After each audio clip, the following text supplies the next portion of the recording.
What's up for you? Hello mga lods, another day, another stall na naman tayo mga lods. It's Sunday. So hanapin natin yung bahay ni Sab mga lods. First install natin to ngayon mga lods. Bali yan, nakita na natin yung bahay ni Sab mga lods. I-check lang natin yung requirements niya at saka yung mga kailangan bago natin siya ma-installan mga lods. At yun, okay naman yung mga requirements niya mga lods. Mag-start na tayo mag-install mga lods. Kuha na tayo ng gamit na botay at saka pang-splice natin sa poste mga lods. Tara, samahan nyo ako.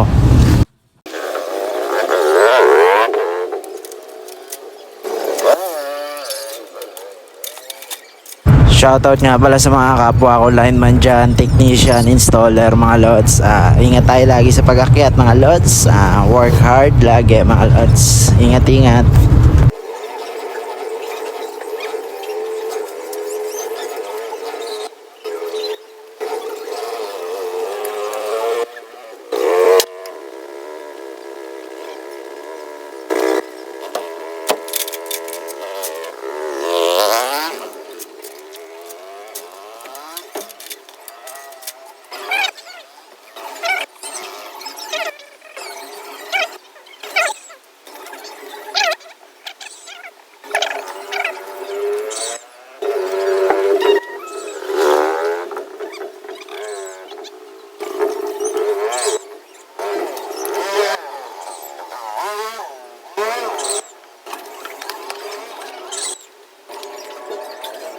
Bali, nag-splice na ako dyan sa knockbox mga lods. Diyan kasi kinukuha yung connection ni Sab papunta sa bahay mga lods. After nyan, doon naman tayo mag-splice sa may bahay para ma-activate na natin yung internet ni Sab mga lods.